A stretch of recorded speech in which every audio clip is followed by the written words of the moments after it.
presenters, so I think we're going to probably go a little bit long, so we're going to jump on in.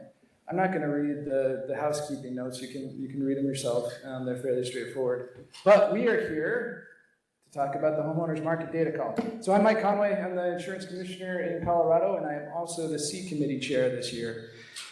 We've got two priorities at the C committee. First, we have the affordability and availability playbook for homeowners insurance.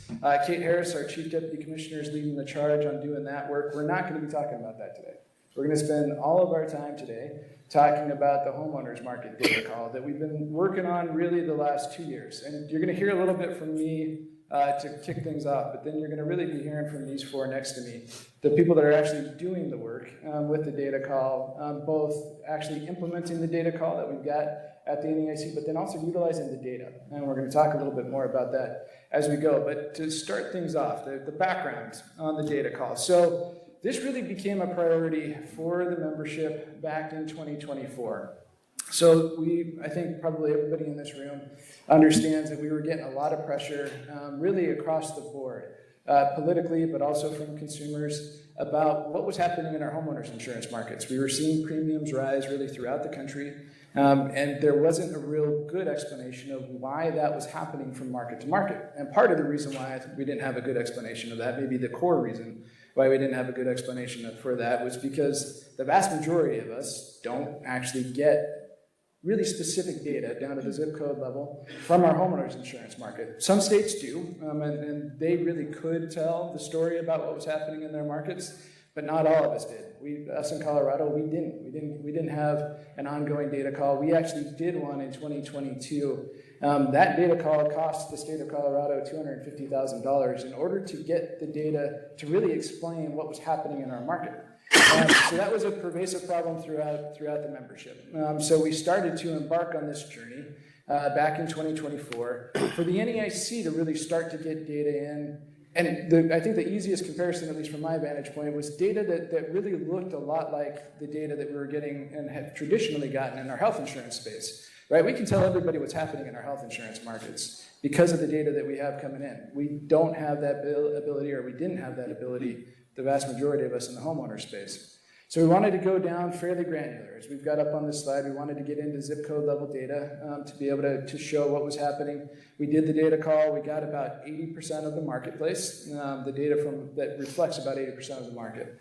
But one of the things that we ran into, candidly, was that we didn't have consensus across the membership. There were a lot of questions about who we were sharing data with, what we were going to be doing with the data, whether states wanted to just participate because of a variety of different reasons.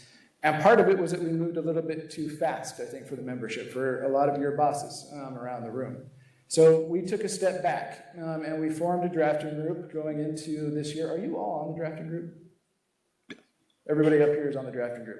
So we formed a new drafting group, and really we tried to restart the conversation about the data call. And our core goal going into this year was that we wanted to make sure that we were getting as close to consensus as we possibly could amongst the membership, so that we had all of the states participating, so that we had the ability to really show a clear picture about what was happening in our homeowners insurance markets across the country.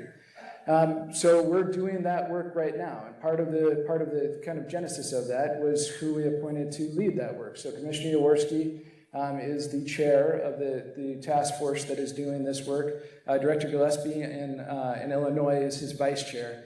And really, I asked those two to step up and lead the work for the core reason. One, Commissioner Jaworski had a lot of concerns, a lot of questions about the work that we were doing back in 2024. And we felt if we appointed him that he would help us get to that consensus place. Director Gillespie, on the other hand, did a lot of work with some of our more difficult companies that we encountered as the 2024 data call moved forward, and actually getting the core data from those insurance companies. So we asked those two to lead the charge, really, like I said, to help us get to consensus and make sure that we were getting as much data as we possibly can from the marketplace. So our goal, as we sit here right now, is to get this data call out at the beginning of next year, right? Going into the end of this year to the beginning of next year, with a due date from the companies in the beginning or into the first quarter, into the beginning of the second quarter of next year, so that we can really get the data out to you all, to homeowners and consumers in general, to really be able to tell the story of what's happening in our markets. And then make that a consistent data call year after year, where we're getting the data in, where the data call is going out every year at the same time, and we're getting the information then out at the end of that every year at the same time. So these folks are doing, like I said, at the beginning of this, all of the real hard work in actually putting together the data call template and putting together the definitions, which we're about to have another public meeting next month on that to really talk about all of the work that they've done with the template and the definitions, but then they're also working with the data that we got from 2024. So that data, what can we do with the data, both from the 2024 data call, which is what they're going to be presenting on today, but then going forward too. We've listed out a host of things that we think help, that we can help tell the story on. There's some solvency components, there's all sorts of different moving parts related to those pieces, but I think by far, the most important thing that we're going to be able to do with this data is tell a consistent story about what's happening in our markets and then give policymakers the ability to use that data to really set policy in a way that can help improve our markets. Right? We're talking about basic transparency here, but transparency is only as good as what you do next with it. And that's what this data is going to give us the ability to do. Figure out what are the next steps that we want to do with it so that we can improve our markets. Right? We're trying to do a lot of work in Colorado to build out transparency when it comes to the models that are impacting everything in our market, but that's just the first step, right? We then have to turn to really addressing the affordability challenges that we have in the market as well, and that's what this data is going to do. So that's enough from me. I'm going to turn it now to Ashley Scott. Right, Ashley, you're first, aren't you? Yes, Ashley Scott from Oklahoma, to talk through how they're using this data really to kind of shape out the work that they're doing with hail. So Ashley, I will kick it to you. Good afternoon. Thank you for letting me be a part of this panel and discuss what we used the PCMI data and how we use that in our new Strengthen Oklahoma Homes program. We launched this program in March of 2025. We are in our current third pilot project of that launch, and just wanted to talk a little bit about some of how we developed the process and the narrative for how we would choose zip codes going into our Strengthen Oklahoma Homes program, and how we worked with CIPR and other and their group to develop some of the information that I'm going to share with you today on those zip codes. The first pilot project narrative and what we had to determine as a state was what was important to us to be able to determine which zip codes we would enter into for our first pilot project. Our first pilot project had 100 applications that we were going to be focusing on, and when we got the data pool from CIPR, which used the PCMI data and other FEMA data for us, we found that the Oklahoma City MSA zip codes, there were 14 that we were able to choose that had met the criteria. That was a total of 11,516 policies in force. And we started off with some of our major pieces where we wanted the top 25 zip codes by mean paid loss ratio. And then we wanted to make sure that they had at least an equal to or greater than 90% hail loss ratio. And then we had some subcategories where we went into paid loss percentage change ranks, average claim frequencies, claim frequency percentage change, the zip code population or metro location, and then their FEMA scores on wind and any kind of non-renewals that we were able to see. I'm going to show you the next graphic, which was provided by CIPR when they pulled all of that data. These were the top 25 zip codes in our state in the Oklahoma City area that met that criteria. The orange that you'll see are those that have greater than at least 500 policies in force. And so we were focusing very closely on those. You'll see some of them in the yellow where they meet some of those other criteria as well. It's a little harder to see on that slide, so I apologize.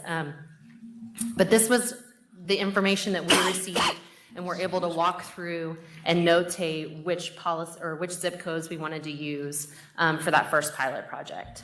And as you can tell, there's a lot of information. So highly suggest if you're going to do this that you have that narrative at the beginning that means something to you that you can share and use from launch to launch. Then we broke it down a little bit further and did this subsection where on the left side it shows more of the mean paid loss ratio, but then also some of the non-renewals, some of the average premium increases. You can see where they ranked in our state and some of the cancellation information as well. In our second pilot, which we opened in June, we looked at, well, actually it was May, so sorry, 2 months later, we looked at the Tulsa MSA. And in this one, we did very similar. We took all the same criteria and categories, but we ended up doing a total of 17 zip codes for that launch. And it was mostly Tulsa, but then we added in some of the remaining that we had from that first pilot, those zip codes from the top 25. So in this pilot, we were able to encompass almost 47,533 policies in force. And you can see again the big data that they pulled. This time they pulled the top 30 zip codes just to give us a little bit more information. Same criteria. You see the red line with the means paid loss ratio ranks. So we were able to kind of notate some of that. The yellows and the oranges mean the similar pieces there. But you can see a lot of the data and information that we were able to dive into when we were determining where to go next for our pilot projects.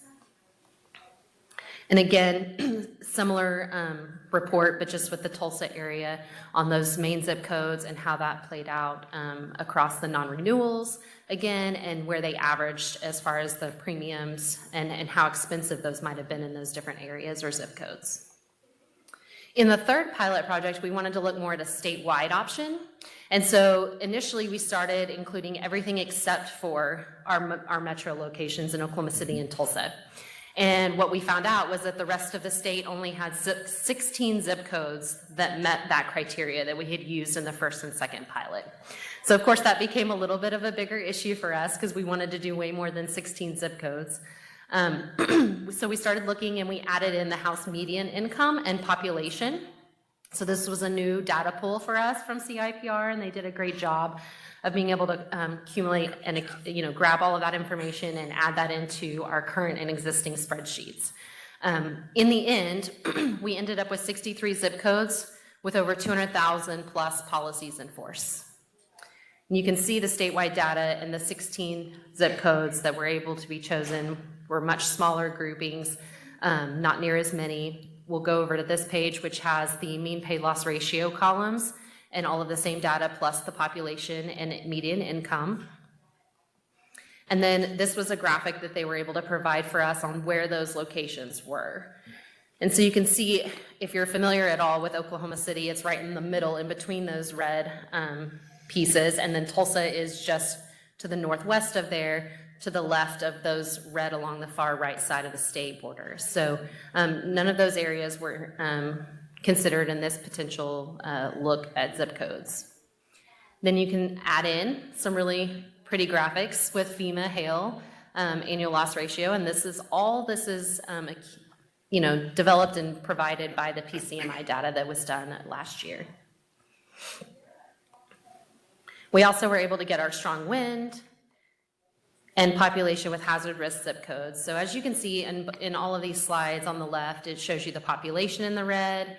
You've got the different populations based off the communities, whether they're rural or more metro, but then also it incorporates the top 100 mean paid loss ratio rank, and then the top 75 average claim frequency rank, and the top 75 average non-renewal rate.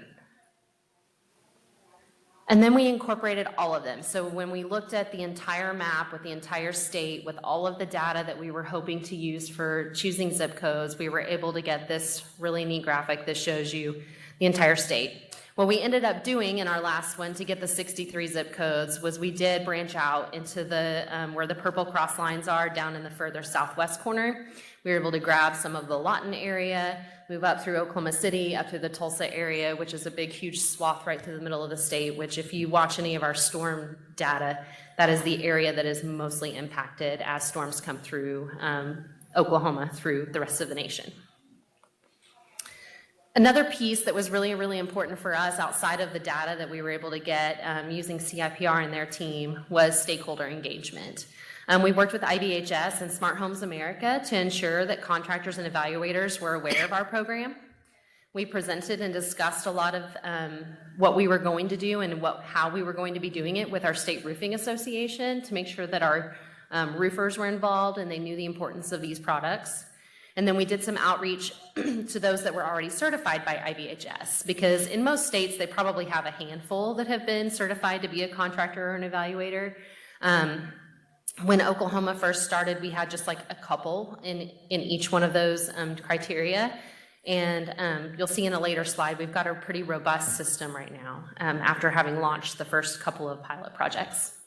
The last thing we did was social media and did some targeted geofence, looking at different areas and the zip codes that we were choosing and using, and did social media through our comms division to make sure that we had targeted ads going to those individuals that were either going through that area or that zip code so that they were aware of the program, aware of the grants, aware of what it was for, and it always guided them, of course, back to our landing page on our website to help them get more information about how to apply and when those would be open.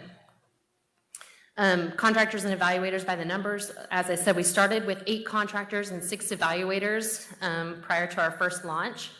We did have an internal decision to not allow them to work on both sides. IBHS will certify them to be a contractor and an evaluator. They just can't work on the same projects.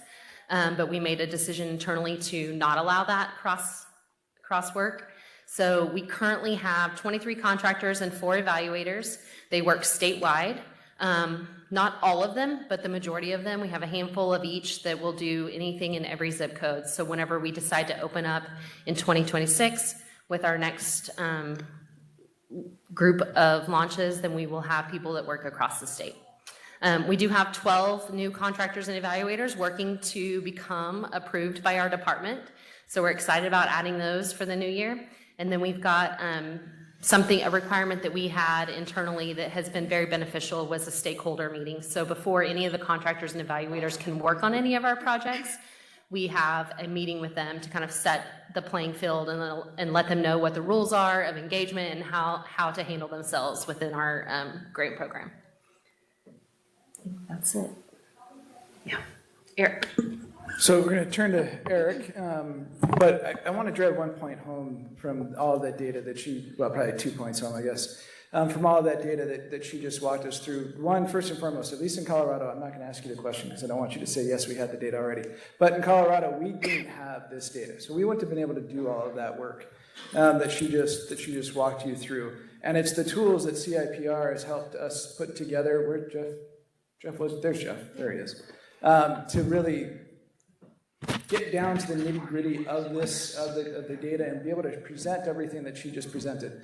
The last piece. So what we're seeing, right, in the mitigation programs that are out there, the Strengthen Oklahoma, Strengthen Alabama, all of those, the great programs that are up and running, is that when the state is stepping forward and they're providing mitigation grants, that we see communities really double, triple, really kind of going even further and farther above what the state is providing. So for every 1 home that we're mitigating, we have 8 or 9 homes that are stepping up and doing the same thing themselves and paying that cost out of their pocket.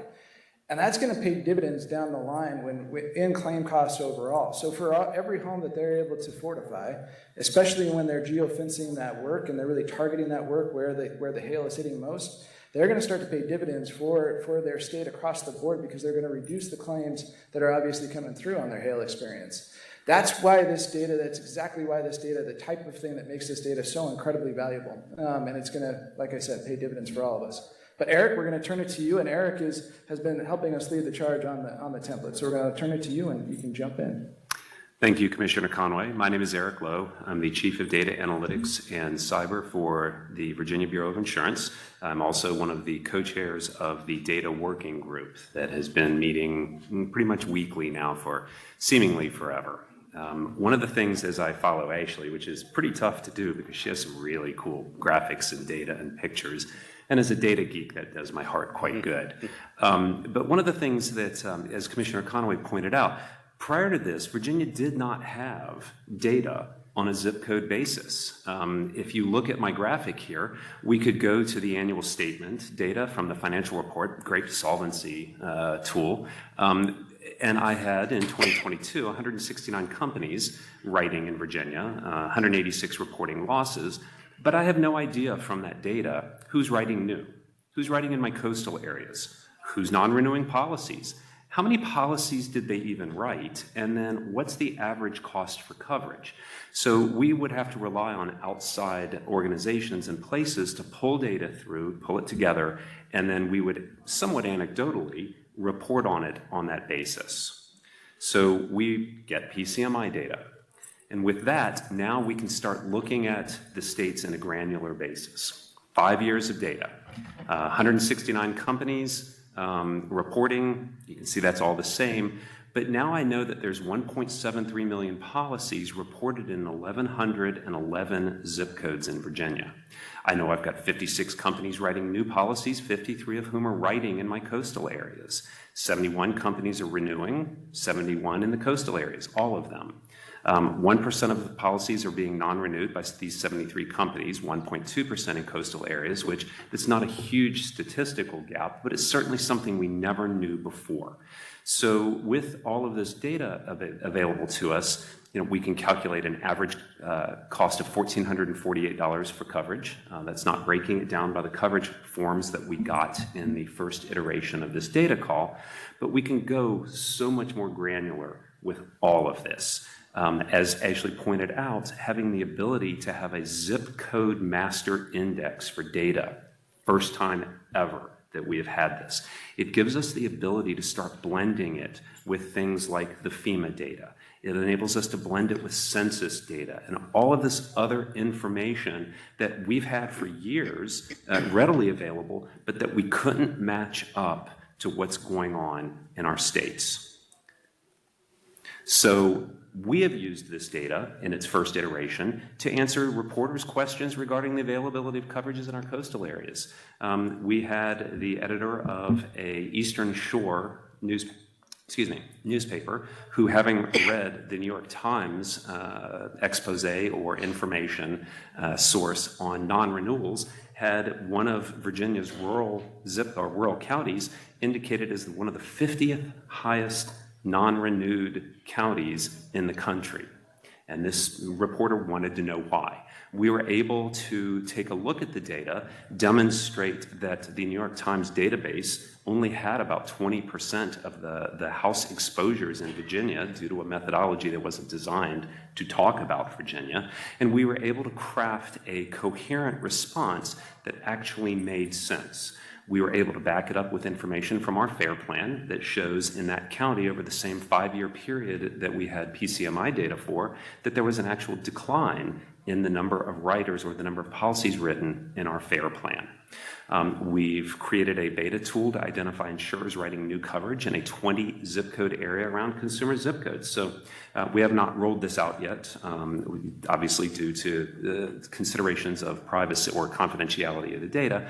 But one of the things that we envision is the ability that if a consumer calls in and says, oh my gosh, my policy's been non-renewed, we can say, well, what zip code do you live in? And then have the potential to say, well, here are 10 companies in no particular order that we know are writing new business in your zip code. So as a tool for that. We can do cost per $1,000 of coverage A. We can do regression analyses using FEMA hazard scores to start explaining other potential variables. If a zip code in Virginia is $1 more per thousand of coverage than another area, and we start looking at reasons why, then we can get in explanatory variables. If it is a high hurricane exposure zip code, perhaps that might be one of the reasons why. There's just any number of things that we can do, similar to what California did in looking at the ability to go in and say, we have these wildfires that have occurred in these zip codes. Who are the top 10 carriers in writing policies in these zip codes so that we can contact them, so that we can build out a complaint and feet on the ground and everything system for this. One of the things that we're doing in our working group is now we're starting to look at ways of measuring affordability. And affordability is a very difficult subject because it means different things to different people. But we're, as a group, are looking at how can we normalize the data? How can we talk about this in a consistent manner that is going to enable us to make comparisons over time? And that's what this data call is going to do for us. I would caution people that, the first year of it, just like the first year of any data call, you're going to have hiccups and bobbles. And this is why we have added more fields. We've got lessons learned. We have things we want more information on for programs like what I hope to will someday be Fortify Virginia, things like that. As we do these things, this is the basis that we're going to have to make these decisions and to guide what I think is going to be effective regulation. Thanks, Eric. We're gonna skip Peter and turn it to George. So George, you're not last. You're second to last. But before you can jump in here, George. So Eric touched on one thing that I think is vitally important with this data, and it's the ability to push back on misinformation. Right? That's a constant issue that I'm sure that you all deal with not only the press and your local press, national press to some degree too, but also state policymakers, right? Whether it's your state legislature, your county commissioners, whoever it might be, your governor, that heard something somewhere about somebody getting non-renewed or canceled, and then they try and extrapolate that to a market-wide issue, when it simply isn't the case. So this data is going to give us the ability to push back and really start to tell the true narrative of what's happening in our states, and then identify, like we talked about at the beginning, then identify the right policy solutions moving forward. But dealing with the misinformation out there, I think it is going to be one of the most important components of this data, because the misinformation is rampant, at least in Colorado, and I'm guessing it's fairly rampant in a lot of your states too. But George, why don't we kick it to you and you can jump in and talk about it. Thank you, Commissioner.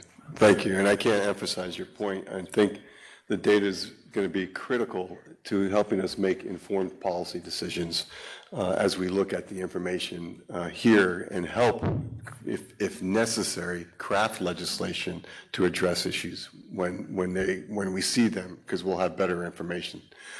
So we've done a lot of the work that Ashley was focused on there, because Commissioner Mays had the Council on Resiliency and Mitigation. I was chair of the one of the working groups of that council. We had 3 working groups, and so we've been looking at the data in much the same way as Ashley has, and we're looking at how we can implement some programs in Connecticut and sort of phase it in, because we have to go to legislative route, and that's going to take longer. But there are things that we've learned after doing all our research on Fortified that we think we can start implementing and moving the dime there and not have to wait for the legislation. But one of the things I wanted to sort of focus in on is how we can use this information from understanding what's happening in a marketplace, how companies may be acting and behaving. And so one of the things I saw that I found very interesting when I started looking at this data initially was the whole percentage deductible conversation. In Connecticut, we have specific legislation that a company can only use hurricane deductibles within 2,500 feet. They can use a $500 deductible in a coastal town, and over 2,500 feet within a certain geographic region, they can go up to 2%. They can require it. They can mandate that deductible. You cannot mandate a deductible anywhere else in Connecticut, whether it's a wind, hail, or a hurricane deductible. Well, when we started looking at this data, one of the things that quickly jumped out to me is we have non-coastal counties here that have wind, hail deductibles. Well, again, you cannot mandate a wind, hail deductible over of any amount in the state of Connecticut. So when we started looking at and sort of peeling this back, one of the things we saw was that the $0 to $500 to $1,000 wind hail deductibles were pretty high, the amount of policies, new and renewal with that. So, and this is something that came out with our group as we were beginning to look at the data that we were getting in. It was, are companies confusing the all-peril deductible, and are they double counting this? So is this a double counting issue? So one of the things that we worked on when we did looked at the report and the information we're getting, we realized we need to make it clear what we were asking for when we do the next data call. So when we get 23, 24, and 25, we have our instructions are much more explicit to help the industry understand that the all-peril deductible is just counted once. And it's not considered, you're only counting the wind deductible if it's a separate wind deductible and you have an all-peril deductible. So I think that's going to help clean up some of the noise that might be in those lower numbers. but it still didn't address, and what I have here, looking at the percentage deductibles, what is 1 to 5% in the wind category. Why are there policies with a 1% to 5% wind hail deductible? And so some of the things that we're going to start looking at is in that specific category is, especially we're going to look at the zip codes that this is happening in, and then we're going to drill down and see who are the companies. And so the other thing that it gets you starting to think about is, we say you can't mandate it, but what are the company's marketing practices? When you go out as a consumer and you're doing a quote, are they automatically just populating that information? And you're not aware of it as a consumer. So when you're going through it, you're inputting all your home information, and then they come back and they go, oh, here's your quote. And unless you're savvy enough to look at all the aspects of that quote and what went into it, it's very easy for a consumer to miss the fact that, ooh, they inserted a 2% wind hail deductible here, and I didn't ask for it.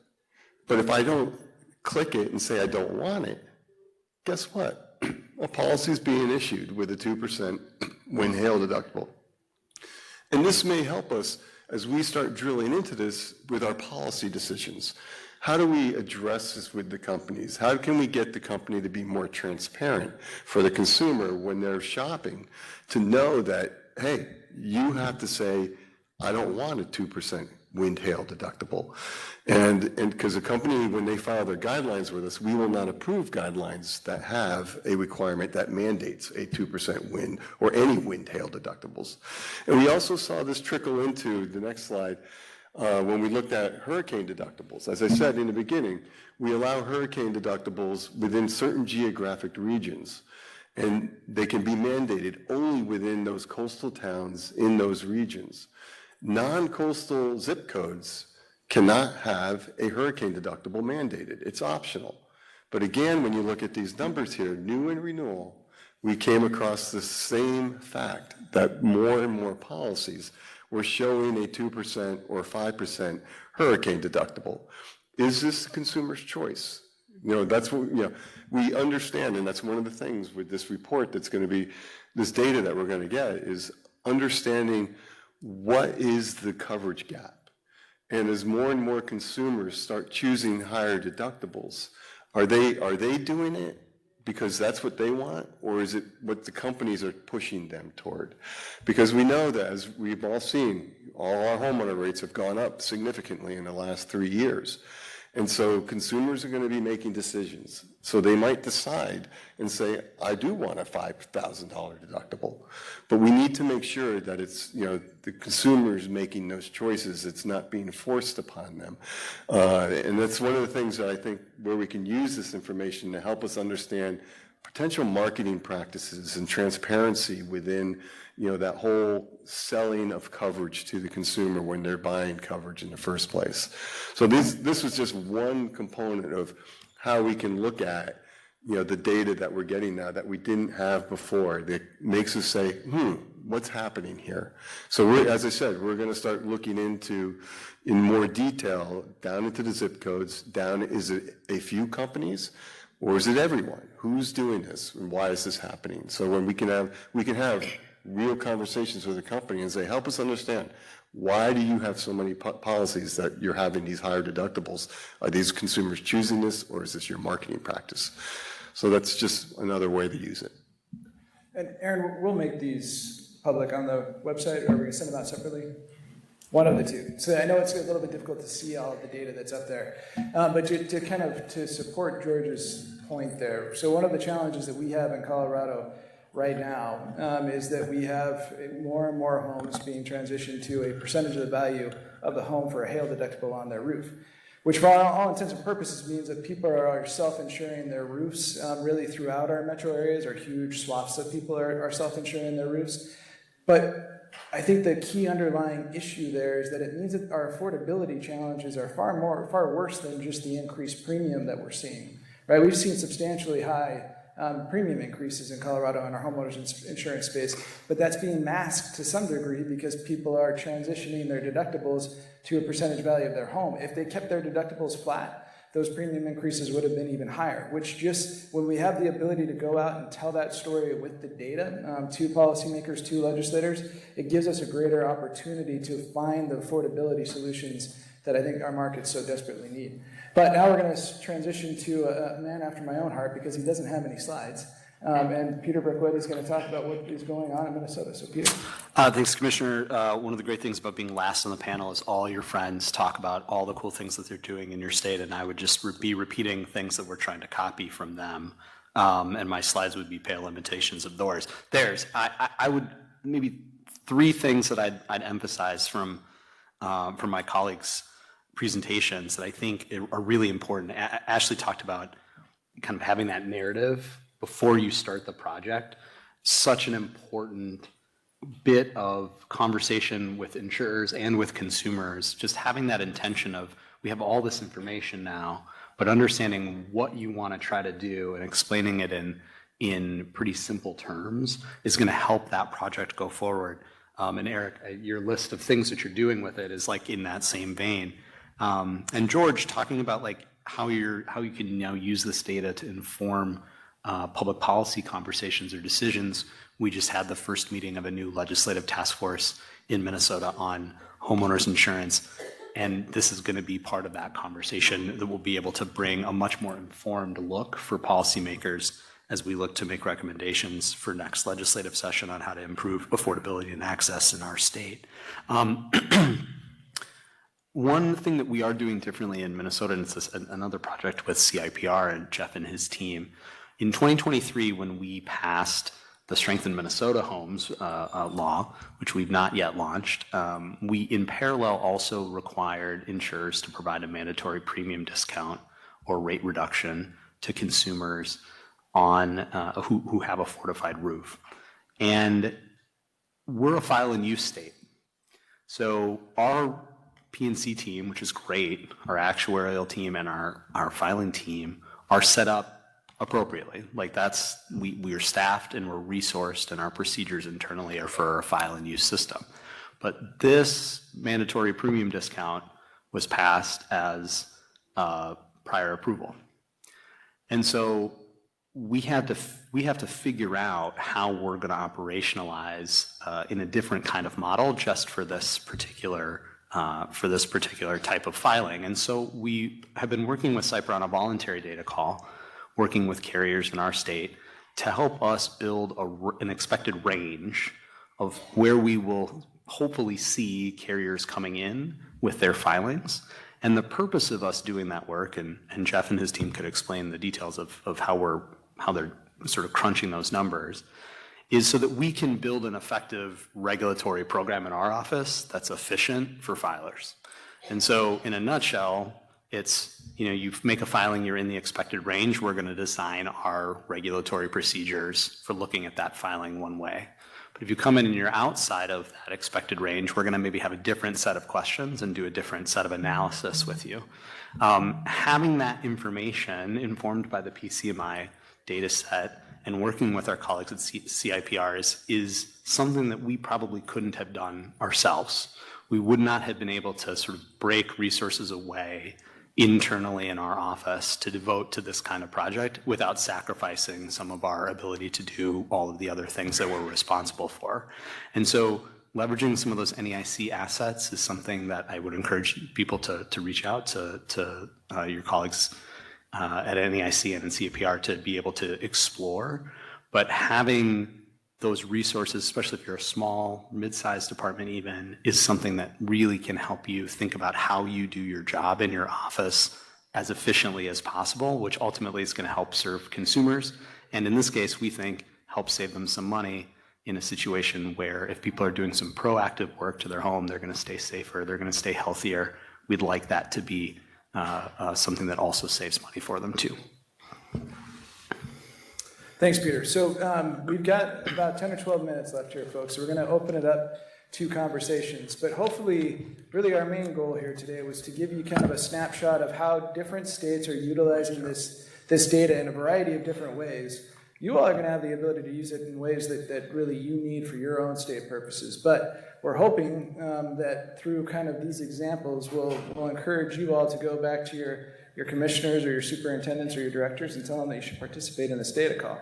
Because there's real value in doing that. There's real value both from the knowledge that you're going to gain, but also the money that you're going to save for your state too. There's obviously the component related to saving homeowners on their premium moving forward, but eventually you're going to want to do these data calls yourselves too, and they're expensive. If you're doing them on your own, as a state, they are very expensive. So why don't I pause there? I have questions, but I really want to make sure that we give you all an opportunity to ask these folks kind of what your thoughts are and your questions are. So why don't we open it up? Just raise your hand. We have microphones if anybody wants to ask anything.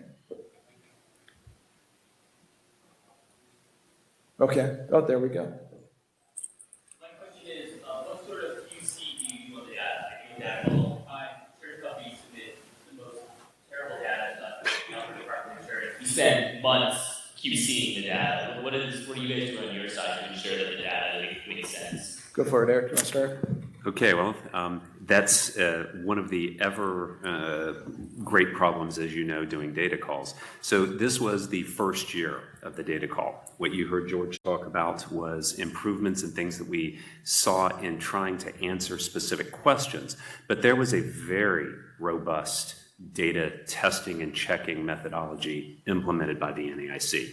So Aaron and his staff went through it. We brought in an outside contractor to assist us in the examination of it.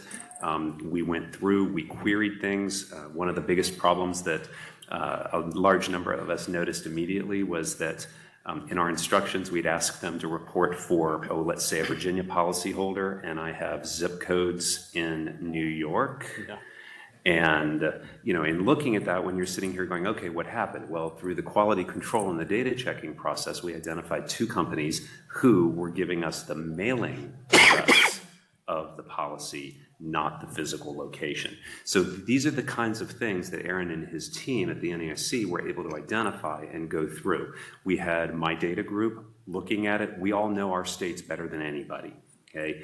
I could look at it and say, wait a minute, I've got one of my third largest carrier in Virginia indicates that they write everything on an other policy form, not an HO3.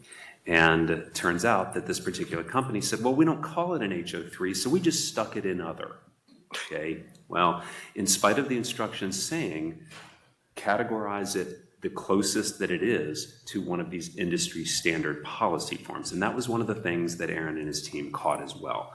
So, these are things as we go through this data that is going to become vitally important as we move forward and get 23, 24, and 25 in. We have better tools, we have better tests, we're getting more data, and we're honing in on exactly what we want. So I hope that answers the question. Yeah, so I think that's exactly right, and it's another cost savings for you as a state, the fact that we have Aaron, we have CIPR helping us with that QC. So like I talked about, we did our own data call back in 2022, and a significant portion of the cost for us was just the QC work, right? Absolutely, Eric is correct that you all, as you're in your states, you're going to know your markets better than the folks at NAIC or at CIPR or the outside contractor, but having that expertise outside of your shops will save you a massive amount of time and a massive amount of cost as well. Any other thoughts on that piece before? Yeah, go ahead, George. Yeah, I think the important thing, though, too, is this was the first time we've done it. And I can say in 2018, Connecticut did this. And it was a nightmare, going through the data quality, working with NAIC on it. It was just, that's why I don't have a lot of hair. That was the beginning. So it really was a big lift, and we wanted to do it every year, but it was a huge drain for us to try to do this, just one state. So I think one of the great things about this is this is not a one and done situation. This is something that, in order for us to see how our market's going to be changing over time, we need to be gathering this data year over year. I can't wait.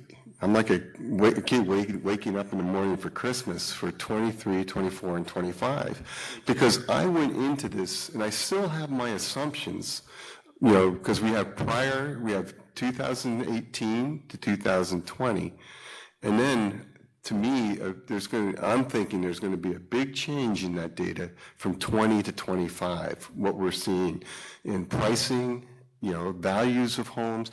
there's going to be a significant change that's going to tell us a lot about our markets. And I'm not going to retire until I can see that. Yeah, I mean, so right, one of the operational theories really kind of through 22, 23, into 24 to some degree too, was that the reinsurance market was what was driving a substantial portion of the increased cost in our homeowner space. But because we're going to get the 24 and 25 data, we're going to, if that's true, and we also think it's correct that the reinsurance market is stabilizing, we should see the homeowners market start to stabilize too, not only from a premium standpoint, from a non-renewal standpoint too. Other questions, thoughts, ideas? Yeah, go ahead. Could you talk a little bit more about the cooperation with the industry for future states of these data calls and the ongoing longevity of this work? Yeah, so I think that at least from my vantage point, that the industry has gotten to the point where they are on board with the data call. There's always going to be challenges, right? Nothing's ever quite as simple as you want it to be. But I think we've got through the great work of Director Gillespie and others around the country, we've got the industry to a good place. And I think to George's point, right, that this isn't going to be a one and done anymore. This is going to be something where we're consistently doing it. So there's going to be a choice amongst some of the companies out there that you can either cooperate with us at the NEIC level and just have this one data call, or you're going to have a bunch of one-off data calls from each individual state that we're going to start to do things a little bit differently in each individual state. It's going to be a pain in your ass. So it's probably just a hell of a lot easier to cooperate with the NEIC and just do it through that one data call. At least that's the conversation that we're going to have with companies that want to be a pain in the ass. Commissioner. Well, and I think, like, knowing, I came onto the project after the data had been collected.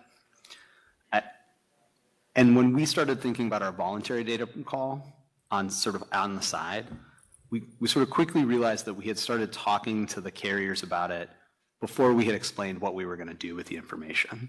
And so having that narrative in place before you start is a really, I think, important step. And I think, like Ashley's example in Oklahoma is a practical application that has proven to be super successful in Oklahoma, but it's also something that you can replicate in every state if you have this data.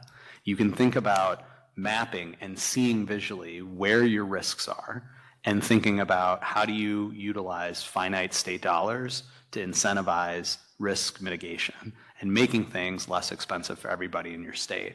And that's a win for everybody. And I think the carriers see that quickly, but you almost have to start with the end result. Like, what are we doing? What is that narrative about? Are you trying to affect in making it easier for people to do things? Are you trying to create an economic environment where people can do risk mitigation? Start with that, and then you can work backwards into the data collection because it will make more sense to the carriers if they know what you're going to do with it on the back end. I think the other component, I think that's exactly right, Peter. I think the other component, kind of tongue-in-cheek aside, is we're going to do a better job of being very clear of what we're not going to do with the data as well, right? I think there was a lot of concern amongst the membership of what we were going to do with the data, what we were going to make public versus what we weren't going to make public, and whether we were going to have the ability to comply with all of the state laws that obviously are in play. So obviously the industry has concerns related to those issues too, so we've been very, very clear about what we're going to do with the data to Peter's point, but we've tried to be very clear too about the fact that we're not going to be sharing this data with other parties like we have in the past. I like to, it's like, to me, when I look at this, and Eric and I have this conversation all the time, and Rumsfeld, when he was talking about the known knowns and the known unknowns and the unknown unknowns. And that's, I think, there's going to be a lot of stuff that we don't even know that we're going to be learning. And we're going to be saying, let's ask this question and see what the data tells us. Where we don't have that luxury today. We're in the dark and we don't know. So now we're going to have a much better way of understanding, asking questions and then getting answers. So we've got time for one last question, and I'm going to ask you because I want you all to hear from these folks of really how you got your staffs engaged in the work, right? And I think I'll turn it to you first, Ashley, because you obviously had the most robust example of exactly how you all have worked with this data. Sure.